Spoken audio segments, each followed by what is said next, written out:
Landing ವೇಳೆ parachute ವೈಫಲ್ಯವಾಗಿ Shivamogga ಮೂಲದ ಯೋಧ ಹುತಾತ್ಮರಾಗಿದ್ದಾರೆ. ಹೊಸನಗರದ ಸಂಕೂರು ನಿವಾಸಿಯಾಗಿದ್ದಂತಹ ಜಿಎಸ್ ಮಂಜುನಾಥ್ ಅವರು ಹುತಾತ್ಮರಾಗಿದ್ದು, ಅವರ ಪಾರ್ಥಿವ ಶರೀರಕ್ಕೆ ಅಂತಿಮ ನಮನವನ್ನು ಸಲ್ಲಿಸಲಾಗ್ತಾ ಇದೆ ಹುಟ್ಟೂರಿನಲ್ಲಿ. ಯೋಧ ಮಂಜುನಾಥ್ ಪಾರ್ಥಿವ ಶರೀರದ ಅಂತಿಮ ಮೆರವಣಿಗೆಯನ್ನ ಗ್ರಾಮಸ್ಥರು ಮಾಡಿದ್ದಾರೆ. ಈ ಸಂದರ್ಭದಲ್ಲಿ ಅಮರ್ ರಹೇ ಮಂಜುನಾಥ್ ಅನ್ನುವಂತಹ ಘೋಷಣೆಗಳು ಮೊಳಗಿವೆ.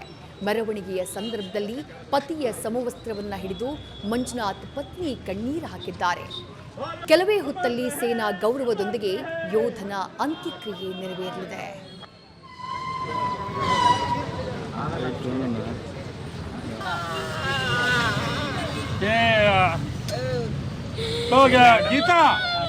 ಗೀತಾ ಆರಾಮಲ್ಲಿ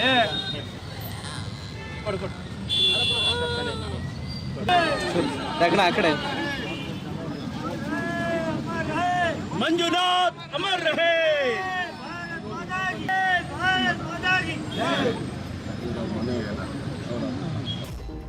ಮತ್ತಷ್ಟು ಡೀಟೇಲ್ಸ್ ನಮ್ಮ ಪ್ರತಿನಿಧಿ ಪ್ರಸನ್ನ ನೀಡ್ತಾ ಹೋಗ್ತಾರೆ. ಪ್ರಸನ್ನ, ದೇಶ ಸೇವೆಯಲ್ಲಿದ್ದಂತಹ ಸಂದರ್ಭದಲ್ಲಿ ಹುತಾತ್ಮರಾಗಿದ್ದಾರೆ ಮಂಜುನಾಥ್ ಅವರು.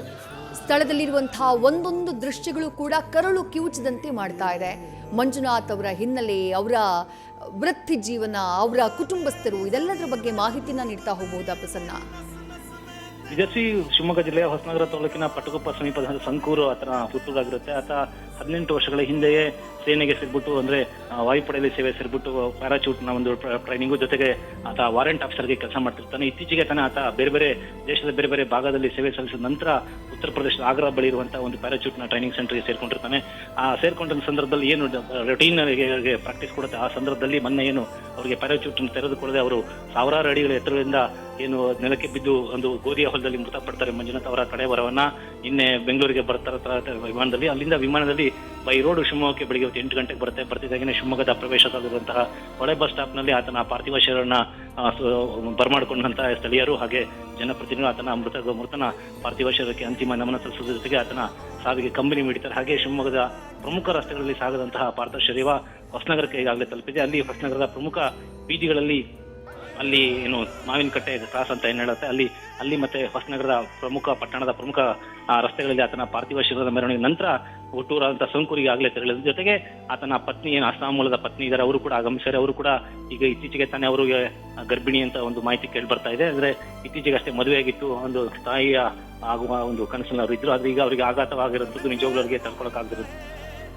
ಗದ್ಗತಿಯರಾಗಿರುವಂಥದ್ದು ಪತಿಯ ಒಂದು ಈ ಸಾವು ಅವರಿಗೆ ತಡ್ಕೊಳಕ್ ಆಗ್ತಿಲ್ಲ. ಹಾಗೆ ಈಗ ಪತಿಯ ಹುಟ್ಟೂರಿಗೆ ಅವರು ಆಗಮಿಸಿದ್ದಾರೆ. ಅಲ್ಲೂ ಕೂಡ ತುಂಬಾ ಶೋಕದ ವಾತಾವರಣನೇ ಮಡುಗಟ್ಟಿದೆ ಅಂತ ಹೇಳ್ಬೋದು.